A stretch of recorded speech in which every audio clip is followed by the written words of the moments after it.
trust. It's the most fragile gift we ever give another human being. You don't hand it away easily. You got it, hold it close, carry it like a piece of glass. But when someone makes you believe they're worthy, when they make you feel safe in a world that so often isn't, you loosen your grip. You place it carefully into their hands and hope they'll protect it the way you would. The cruel truth, though, is that sometimes the very person you trust the most is the one who crushes it without a second thought. People like to say betrayal feels like a knife in the back, sharp, sudden, fatal. But that's not the way I remember it. Betrayal doesn't slice cleanly. It seeps in like poison. One drop, then another. At first, you barely notice it. A small lie, an odd excuse, a moment of silence heavier than it should be. You tell yourself it's nothing. You bury the unease. But the poison spreads quietly, winding its way through your veins, touching everything you are, until one day you wake up and realize your whole world has been contaminated. This isn't just a story about heartbreak. This is about shadows creeping into corners you didn't even know existed. Secrets whispered, where you can't hear them. Promises made to you that were never meant to be kept. Lies wrapped in smiles. And it's about something else too. Something Daniel never imagined. It's about revenge. My name is Emily, and once upon a time, I thought I had found my forever. His name was Daniel. Even now, it feels strange to say it out loud. Like I'm talking about a stranger I once brushed shoulders with. But back then, he was everything. He was charming in that effortless way, warm in a way that drew people to him. He had a smile that made you feel like you were the only person in the room. He looked at me like the sun rose, just so it could reflect in my eyes. He held my hand in a way that made me believe nothing could ever break us. And I believed it all. Looking back now, I can see how naive I was. But love makes you blind. It paints over red flags with gold. It convinces you that flaws are nothing more than quirks. It whispers in your ear that faith is stronger than doubt. And I wanted to believe him more than I wanted to believe myself. I still remember the day we met. It wasn't spectacular, not the way movies make it out to be. There was no spotlight, no dramatic music, just a rainy afternoon, a crowded cafe, and me, arms full, distracted, juggling my phone, my bag, and a lukewarm coffee. I bumped into someone, nearly spilling everything, when a steady hand caught my cup. "Careful," he said, with a warm laugh. His voice was deep but gentle, and when I looked up, there were those eyes, the kind that make you pause, the kind that make you wonder if you've seen them before in a dream. "Sorry," I muttered, embarrassed, clutching my things closer. "Don't be. Better I catch it than the floor, right?" He smiled then, and it was as if the storm outside had disappeared. Somehow we ended up at the same table, strangers who suddenly weren't strangers anymore. He asked about my work, my favorite books, where I'd traveled, what I dreamed of, and the way he listened, it was intoxicating. Like my words weren't just words, but something worth keeping. By the time I left that cafe, my coffee was cold, but something else had ignited. Our first date was just as easy. He took me to a little Italian place, candlelight flickering between us. He told me stories about growing up, about ambitions, about how love was sacred. And when he looked at me across the table, I believed every word. After that, it was as if the world blurred around us, and only we remained. Long drives with no destination, windows down, music up, lazy Sundays, tangled in each other's arms, pretending to watch movies, while the hours slipped by. He brought me flowers for no reason, and I left him notes tucked in his jacket pocket to find later. Everything was new, and everything felt like forever. The first time he told me he loved me was on a trip to the coast. We walked barefoot along the shore, the ocean stretching endlessly, waves chasing us like children playing tag.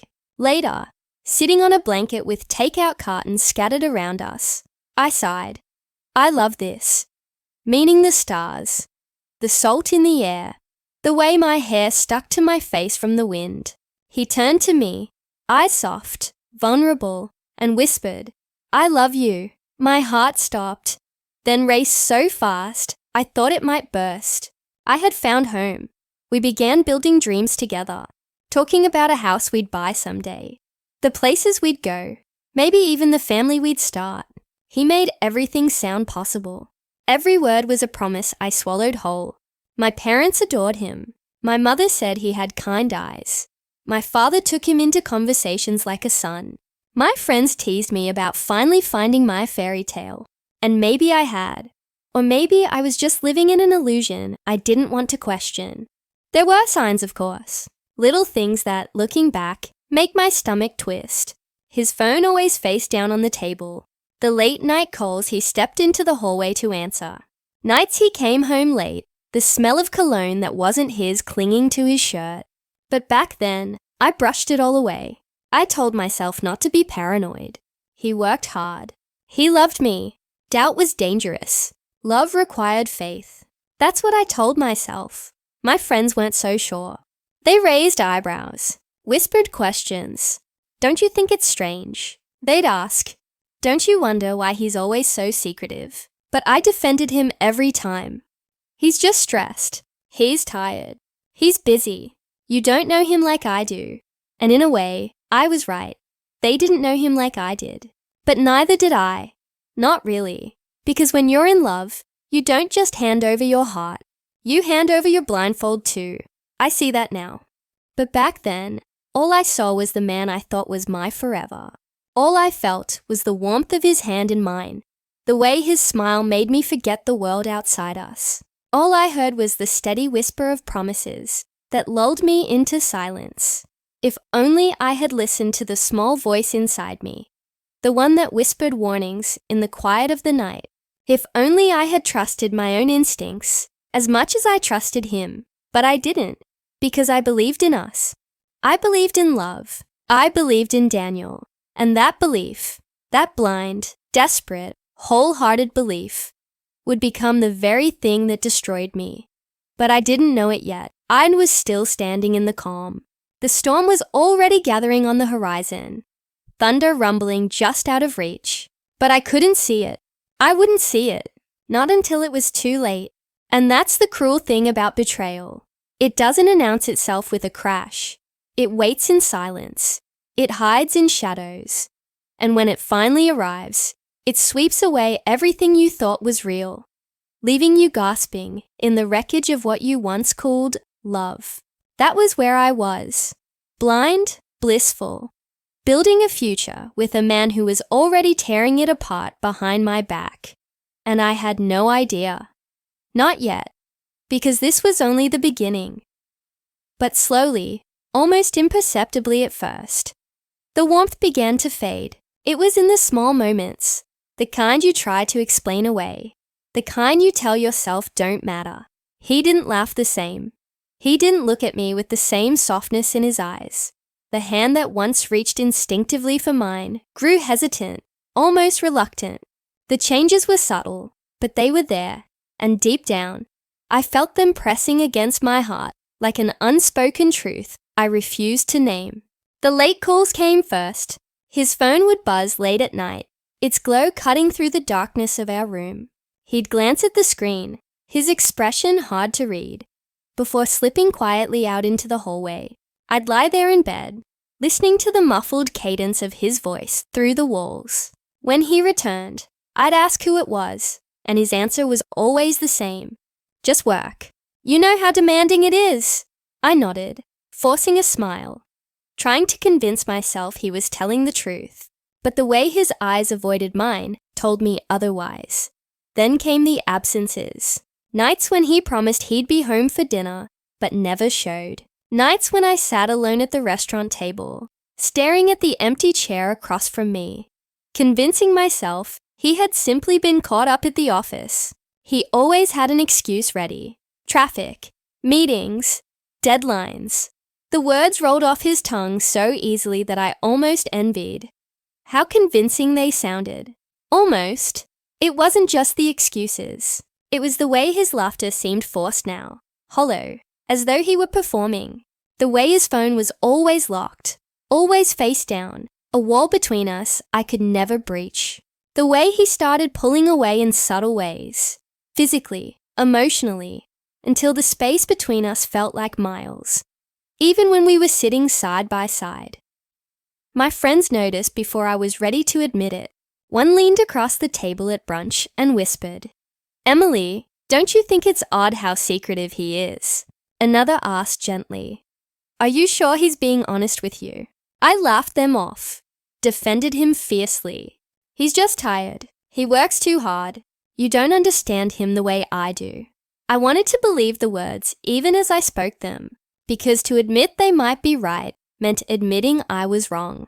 It meant acknowledging the cracks in the foundation I had built my life on. But cracks, once they appear, only grow wider. I remember one night vividly. He had promised to come over after work. I made dinner, lit candles, set the table. Hours passed. The food grew cold. The candles burned down to stubs. My calls went unanswered. When he finally walked through the door close to midnight, he smelled of cologne that wasn't his. "Sorry," he said, pressing a kiss to my forehead. "Meeting ran late." His voice was smooth, his expression calm, but the lie clung to him more strongly than the scent did. That night, I lay awake, staring at the ceiling while he slept peacefully beside me. My mind circled endlessly. Was I imagining this? Was I letting paranoia ruin what we had? Or was my heart finally forcing me to face what I didn't want to see? Sleep never came, only the heavy weight of questions, without answers. It was like living in two worlds. In one, I clung desperately to the man I believed still loved me. The man who once whispered promises under the stars. In the other, shadows whispered truths I wasn't ready to accept. Every time doubt crept in, I silenced it, telling myself I was overthinking. Every time I silenced it, the doubt grew louder, screaming that something was terribly wrong. The final confirmation didn't come from him. It came from a friend. We were sitting in a cafe, the smell of coffee and pastries heavy in the air, when she finally spoke, her hands twisted nervously in her lap, her eyes darting toward mine with hesitation. "Emily," she whispered, "I saw Daniel last week. He wasn't alone.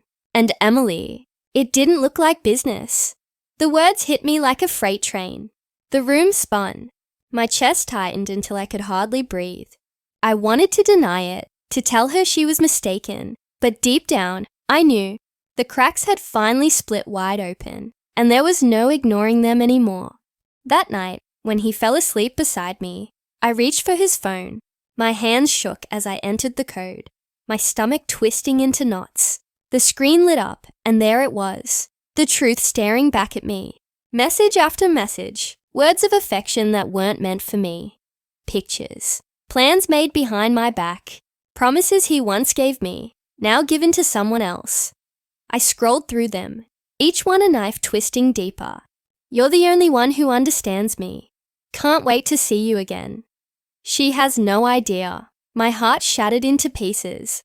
I wasn't sure I could ever put back together. Every sleepless night, every unanswered question, every red flag I had ignored. It was all right there, undeniable. He hadn't just betrayed me. He had built an entire second life on the ruins of mine. I dropped the phone onto the bed, tears spilling down my face, my body shaking with sobs I couldn't contain. The man I had trusted with everything, the man I thought was my forever, was nothing but a liar. I wanted to wake him, to scream, to throw the evidence in his face and demand answers. But I didn't. Instead, I lay there in the darkness, listening to his steady breathing, my heart breaking into silence. My confrontation wasn't with him, not yet. It was with myself. How could I have been so blind? How could I have defended him against my own instincts, against my friends, against the truth that had been staring me in the face for so long? Anger surged hot through my veins, anger at him, but also at myself, for believing him, for silencing the voice inside me, for giving him every piece of me without question. The emotions came in waves: disbelief, heartbreak, rage, numbness. Over and over, crashing into me until I thought I might drown in them. One moment, I wanted to crawl out of my own skin. The next, I felt nothing at all. But beneath it all, something else stirred, a flicker, a spark. Betrayal had cut me open, but in the ashes of that pain, something new was beginning to grow. That night, I cried my last tear for him, because I realized something he never expected me to see. I wasn't destroyed. I wasn't finished. He may have broken my trust, but he hadn't broken me. And while he slept peacefully beside me, unaware of the storm building inside me, I made a silent promise. I wouldn't confront him in anger. I wouldn't beg for explanations or forgiveness. I wouldn't let him see me shattered. No, I would rise from the ashes. And when I did, the man who thought he had me fooled would discover what it meant to underestimate me. The woman who once trusted blindly was gone. In her place was someone new, someone sharper, someone who would no longer be his victim. And mistakes, once exposed, demand consequences. I cried my last tear for him that night. The girl who believed his excuses, who defended him when others questioned, who silenced her instincts because she was too afraid of the truth, that girl was gone. In her place was someone new, someone colder, sharper, stronger. Betrayal had cut me down, but in the wreckage, it had also uncovered something I didn't know I had: fire. The kind of fire that doesn't flicker out when the wind blows. The kind that consumes until nothing false can remain. I didn't confront him right away. That would have been too easy, too predictable. And Daniel thrived on predictability. He liked being one step ahead, liked feeling in control. So I gave him that illusion. I smiled when he kissed my cheek. I nodded at his stories. I laughed at his jokes. I let him think I was still blind, that I was still the Emily who adored him too much to question him. He thought he was safe in my silence. But he couldn't have been more wrong. Because silence, when wielded correctly, is the sharpest weapon of all. While he carried on with his charade, I began my own. I started small, observing, memorizing. I learned his routines as if I were a detective tailing a suspect. The times he left the house, the frequency of his late-night calls, the days his supposed deadlines kept him away from me. I pieced together patterns he thought were invisible. Fridays, always late nights. Texts that arrived during dinner, pulling his attention away. Sudden weekend projects that left me alone with unanswered calls. Every inconsistency, every slip, I tucked away like evidence in a secret file. I used his own arrogance against him. He thought I'd never look too closely. But I was watching now. I memorized numbers on his call log. Names he tried to bury. Places he mentioned casually without realizing I'd remember. I found receipts tucked in his pockets. Dinner bills from restaurants we'd never visited together.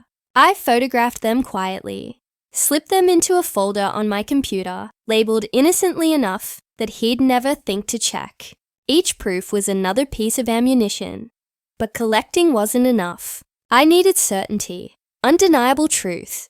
So I began to test him. One night, I asked casually if he wanted to join me on a trip to visit my sister the next weekend. He smiled apologetically, shook his head, told me work was piling up and he couldn't. Later, through a mutual friend, I discovered he had already made plans with her. Another lie, another card in the deck I was building. Another time, I told him a white lie of my own. I mentioned that a coworker had invited me to a birthday dinner, but didn't give details. That evening, he suddenly texted that he had to stay late at the office. The next day, a photograph surfaced online. Daniel at a bar, a drink in his hand, laughter on his face. The woman beside him unmistakable. He never knew that when I asked, "How was work?" The next morning, my smile hid the satisfaction of catching him in yet another trap. Every lie he told was a small victory for me. Every careless slip, every weak excuse, every hollow explanation. He thought he was getting away with something. What he didn't realize was that he was handing me more proof. He was digging his own grave, and I was quietly giving him the shovel. The strangest part of it all was how calm I felt. Before, doubt had eaten me alive. Now, knowledge steadied me.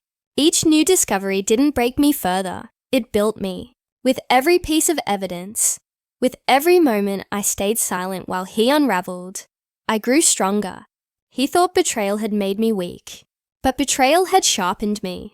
I began to plan. Every move was calculated, every detail rehearsed. I wasn't going to simply confront him behind closed doors, where he could twist the truth, manipulate me, or beg his way out. No, his mask needed to fall in front of everyone who believed in him. His family, his friends, his colleagues.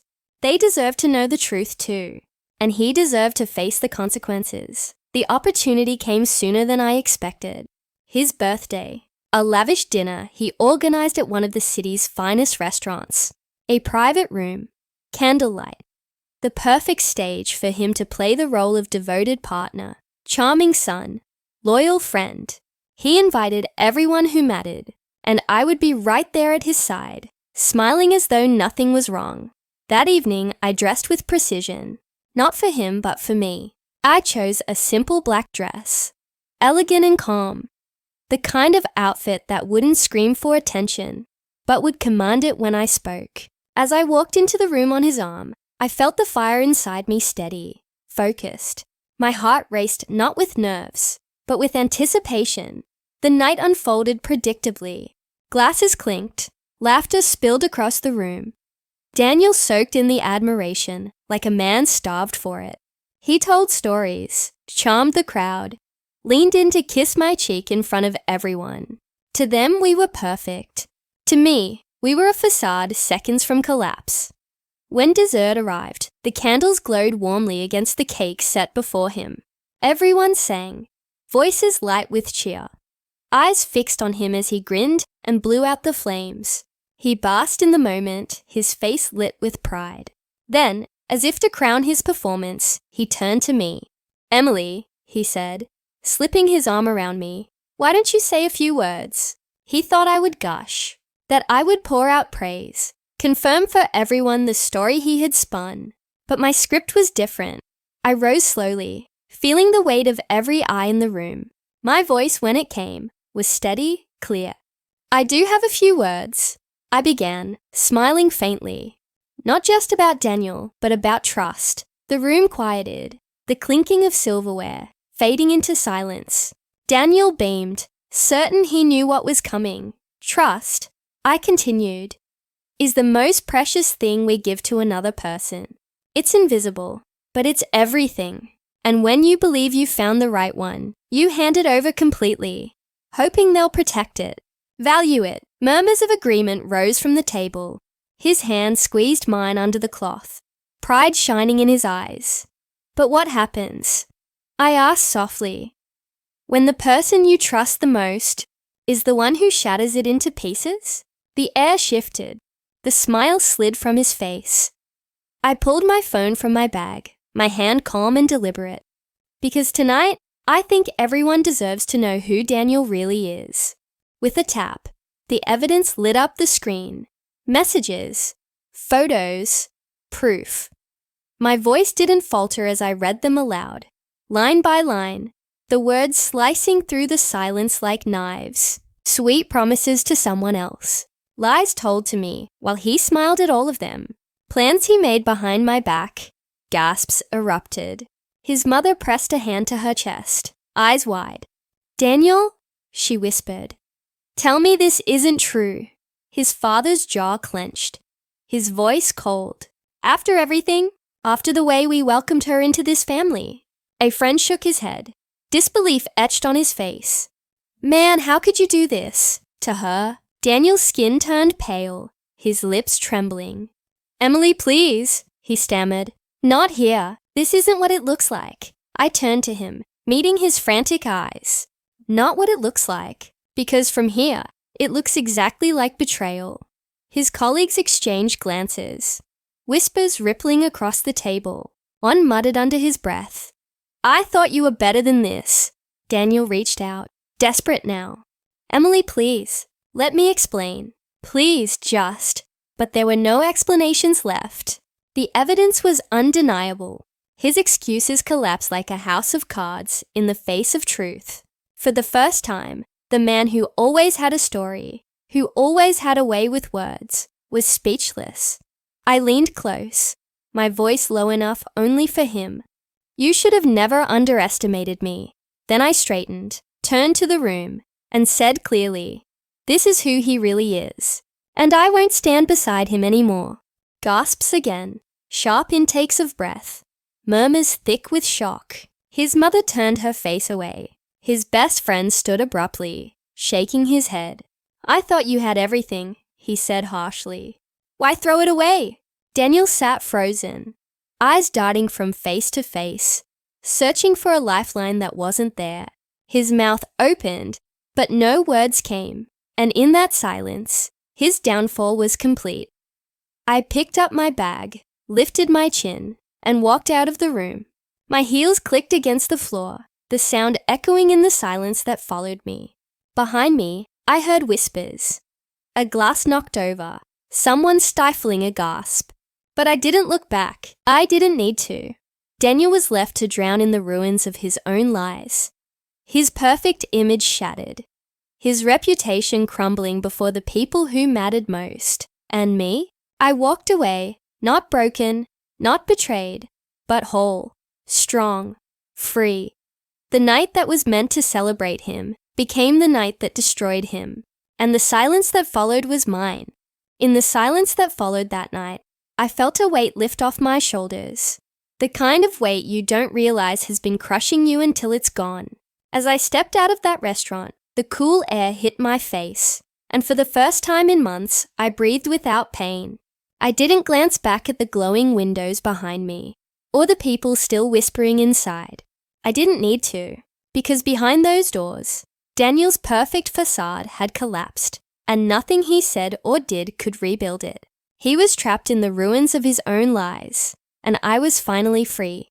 The next few days, my phone lit up constantly. His name appeared again and again on my screen, first with apologetic messages, then excuses, then long desperate pleas.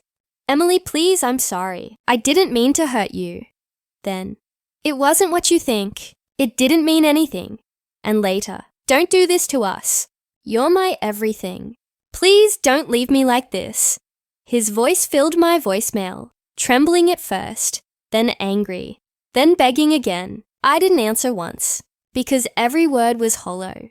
Every promise was worthless. He had burned the bridge between us, and there was nothing left but ash. At night, I no longer lay awake staring at the ceiling, wondering where he was, who he was with, what he was doing. The torment that had gnawed at me for so long was gone. Instead, I felt a quiet, steady peace. The silence beside me in bed was no longer heavy. It was liberating. For the first time in a long time, the absence of his lies felt like freedom. Healing came slowly, in moments so small they were easy to overlook. Drinking my morning coffee without the sour taste of anxiety. Walking through the park and noticing the way the sunlight filtered through the leaves. Laughing with friends, not the forced kind I had been faking, but laughter that bubbled up naturally. Piece by piece, the world began to brighten again. Of course, there were setbacks. Memories would surface unexpectedly. His smile, his touch, the sound of his laugh. They would sting like fresh wounds. But then I reminded myself, I hadn't lost love. I had lost an illusion. He hadn't been the man I thought he was. He had been a mask, and letting go of that mask meant I had gained something far greater than him. I had gained myself, the Emily of before, the one who silenced her instincts, who defended him to everyone, who ignored the cracks because she was terrified of losing her dream. She was gone. In her place was a woman who had been forged in fire, who had learned the hard way that trust is precious, and that once it's broken, it can never be the same. I reflected often on the path I had walked, from blind love to creeping doubt, from sleepless nights to heartbreak, from heartbreak to fire, and finally to revenge and release. Every step had reshaped me. Every scar carried a lesson. I had learned that silence can be a weapon, that patience is a kind of power, and that real revenge isn't about cruelty. Real revenge is about reclaiming your dignity, your peace, your freedom. Daniel didn't stop trying. Weeks passed, and still he called, texted, left notes. His tone shifted wildly, sometimes tender, sometimes furious, sometimes pitiful. He showed up at places he knew I might be, his eyes full of regret, his words tumbling over themselves with promises of change. But I never gave him the satisfaction of a response, because forgiveness without change is nothing but permission for more betrayal. And I refused to give him that. Instead, I poured myself into me, into the passions I had neglected, the work I loved, the friendships I had starved. I started cooking meals not for someone else, but for myself. I bought books I had been meaning to read and lost myself in their pages. I rediscovered the joy of music, of long walks, of simply existing, without the shadow of lies looming over me. Every choice I made for myself was a piece of my soul stitched back together. My friends began to notice. "You seem lighter," one said. "Stronger," another observed. They told me they admired how calm I had been through everything, how dignified. They didn't see the nights I broke, the tears I shed in silence, the hours I spent clawing my way out of despair. But they saw the result. What they witnessed wasn't denial. It was strength, carved out of pain, and I didn't hate him anymore. Hate would have meant he still held a place in my heart. What I felt now was nothing, just silence. And sometimes, silence is the loudest answer. One evening, months later, I passed by that same cafe where we first met. Rain tapped softly against the window, just like it had that day.